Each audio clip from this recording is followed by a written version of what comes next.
ये वीडियो हमारे math function का पार्ट 2 होने वाला है, जिसमें हम 3 टॉपिक्स को कवर करेंगे। इसमें से पहला होगा हमारा सम फंक्शन, दूसरा है हमारा प्रोडक्ट और तीसरा होगा हमारा power function. So hey guys, this is Amit और जानते हैं इन तीनों कॉन्सेप्ट्स को, वो भी डिटेल में।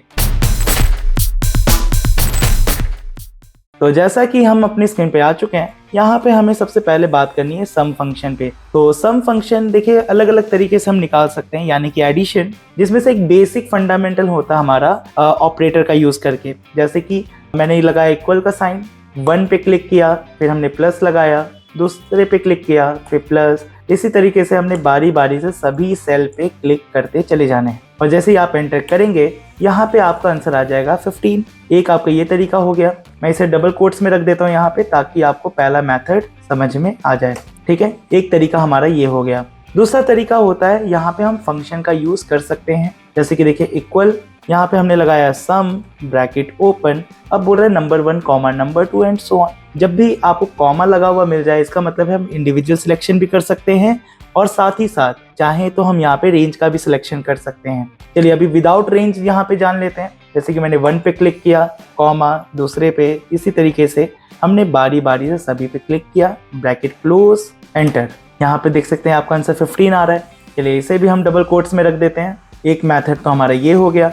चलिए अब बात करते हैं सम फंक्शन का यूज करेंगे विथ रेंज। तो सबसे पहले क्या लगाएंगे, इक्वल सम, ब्रैकेट ओपन, और यहाँ पर हम करेंगे रेंज का सिलेक्शन। तो 1 से लेके मैंने 5 तक का सिलेक्शन किया, ब्रैकेट क्लोज। तो यहाँ पे देखिए C4 से C8 तक का ये यूज हो रहा है, यानी कि C नाम के कॉलम और आपके 4th नाम के रो से ये स्टार्ट कर रहा है और वो एंड कहाँ पे कर रहा है, C नाम के आपके कॉलम और जहाँ पर आपका 8th रो है यहाँ तक का इसने टोटल रेंज जो है सिलेक्शन कर लिया। ये मतलब होता है आपका। और जैसे ही मैं इस पे एंटर करूंगा आंसर आ जाएगा आपका 15।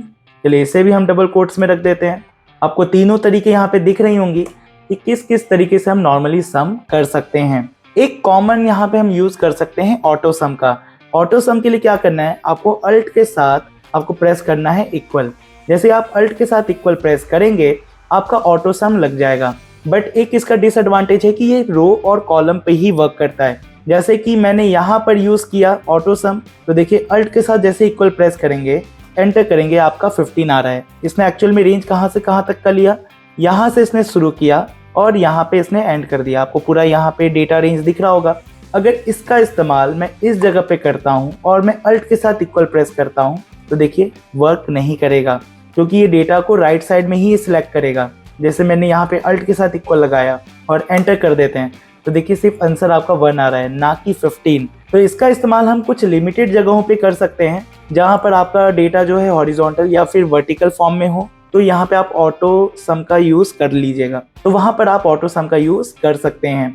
फिलहाल इसमें एक तरीका और आप यूज कर सकते हो लॉजिकल वैल्यू लगा करके। जैसे कि लॉजिकल वैल्यू हमारी क्या होती हैं, जैसे ग्रेटर देन, लेस देन या इक्वल, इन तीनों साइन का हम यूज करते हैं। तो जैसे कि मैं यहाँ पर यूज करना चाहता हूँ सम फंक्शन, जैसे कि इक्वल सम, ब्रैकेट ओपन। अब देखिए करना क्या है, नंबर 1 का सिलेक्शन कर लेते हैं, जैसे कि 1, फिर यहाँ पे कॉमा लगाते हैं। मैं एक लॉजिकल वैल्यू दे देता हूँ, जैसे कि जो ये डेटा लिखा हुआ है 2, इस पे मैं क्लिक कर देता हूँ। अगर इस सेल का डेटा अगर ग्रेटर देन हो दूसरे वाले सेल जहाँ पे मैंने 3 लिखा है, उस पर मैं क्लिक कर दे रहा हूँ, ये कंपैरिजन करेगा कि जो सेल 2 है जहाँ पे मैंने 2 लिखा हुआ है, अगर वो डेटा अगर बड़ा होगा सेल जहाँ पे मैंने 3 लिखा हुआ है, तो ही ये नंबर्स को लेगा, तभी ऐड ऑन करेगा। कॉमा, यहाँ पे मैं ऐड ऑन कर देता हूँ 4 पे, यानी कि 4th वाला डेटा मेरा सिलेक्ट होना चाहिए। Bracket close, enter. यहाँ पे देखिए आंसर 5 आ रहा है, क्योंकि मैंने तो यहाँ से लेके यहाँ तक का, 5th वाले को फिलहाल के लिए मैं हटा देता हूँ। यहाँ पर आप देखेंगे कि मैंने 1 से लेके 4 तक के लिए मैंने डेटा रेंज का सिलेक्शन किया था। डबल क्लिक कर देते हैं, जैसे कि C4 जो है हमारा, क्लियर, ये रहा C7 हमारा ये वाला वैल्यू है। अब आप C5 और C6 में आप जैसे कंपैरिजन करेंगे, तो ये रहा मेरे लिए C5 और ये रहेगा मेरे लिए C6। इसने कंपैरिजन किया कि क्या ये 2 3 से बड़ा है, नहीं, ये कंडीशन फॉल्स हो रही है। इसी वजह से यहाँ पर इसने वैल्यू को नहीं लिया और सिर्फ 1 और 4 को ऐड ऑन किया। चलिए तो यहाँ पे एंटर कर देते हैं और एक्सेप्ट करा देते हैं। तो इसी के साथ हमारा सम फंक्शन कंप्लीट होता है। अब बात करते हैं प्रोडक्ट फंक्शन की।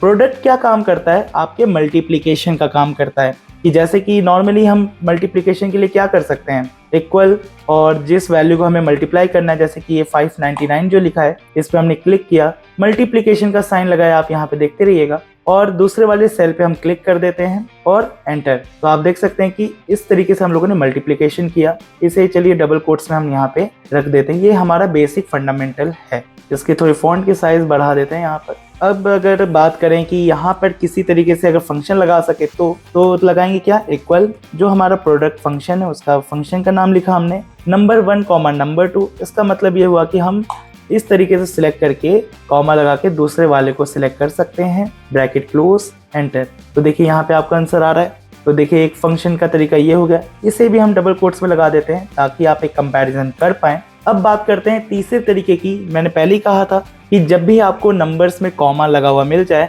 इसका मतलब है कि हम इंडिविजुअल सिलेक्शन या फिर पूरे रेंज का सिलेक्शन कर सकते हैं। तो इक्वल लगाएंगे, प्रोडक्ट, ब्रैकेट ओपन, रेंज का सिलेक्शन करना है। तो मैंने 99 से लेके 500 का मैंने इस तरीके से सिलेक्शन कर लिया, bracket close and then enter. आप यहाँ पे देखिए आपका आंसर आ रहा है। क्लियर है? इसे भी हम डबल कोट्स में लगा देते हैं। तो अब आपके ऊपर है आप किस तरीके से टोटल फंक्शन लगाना चाहते हैं। मैं यहाँ पे रेंज का सिलेक्शन करूँगा, इक्वल, प्रोडक्ट, ब्रैकेट ओपन, मैंने ये किया रेंज का सिलेक्शन, ब्रैकेट क्लोज, एंटर। अब इसी के बाद यहाँ पर आप देख सकते हैं कि एक छोटा सा डॉट आपको यहाँ पे मिल जाएगा। इस पे जैसे ही आप डबल क्लिक करेंगे, ये क्या करेगा, जहाँ तक आपकी रेंज है वहां तक ऑटोमेटिक क्या करेगा, पूरे के पूरे नंबर्स का आपका मल्टीप्लिकेशन निकाल देगा। तो देखिए यहाँ पे ऑटोमेटिक सारे रेंज का ये सिलेक्शन कर चुका है और इससे जो मेरा मल्टीप्लिकेशन का काम है वो काफी आसान हो गया है। चलिए अब बात करते हैं पावर फंक्शन की।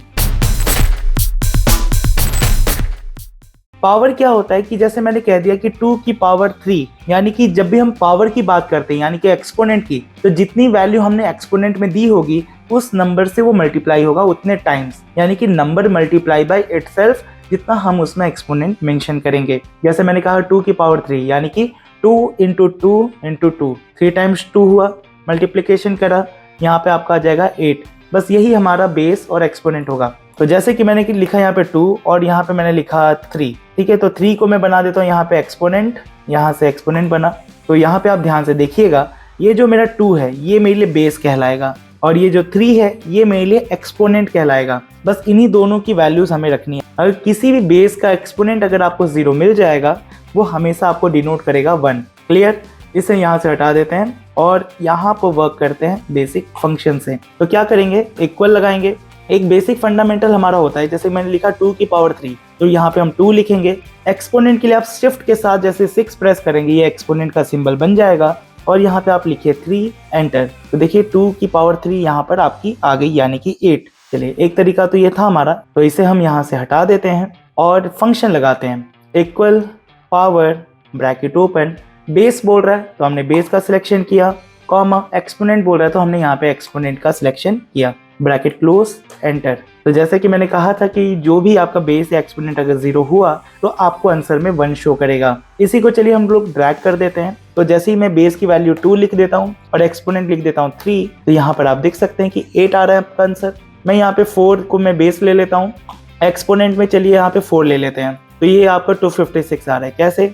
4 इंटू 4 आपका 16, 16 इंटू 4 64 और 64 इंटू 4 कितना हो जाएगा, 256। इसी तरीके से आप 5 की पावर जो है यहाँ पे 3 दे देंगे तो 125 आपका आंसर आ जाएगा। अगर आपने किसी वैल्यू का एक्सपोनेंट अगर आपने यहाँ पे 0 दे दिया तो भी देखिए यहाँ पे आपका आंसर 1 आएगा। 4 की जो एक्सपोनेंट है यहाँ पे मैं रख देता हूँ 0, तो भी देखिए यहाँ पे आपका आंसर 1 आएगा। तो इसी के साथ हमारा sum, product and power function complete होता है। मिलते हैं एक और नए वीडियो के साथ जिसमें हम पार्ट 3 में कवर करेंगे बाकी के कॉन्सेप्ट्स को। तो आज की वीडियो के लिए बस इतना ही, तब तक के लिए बाय बाय।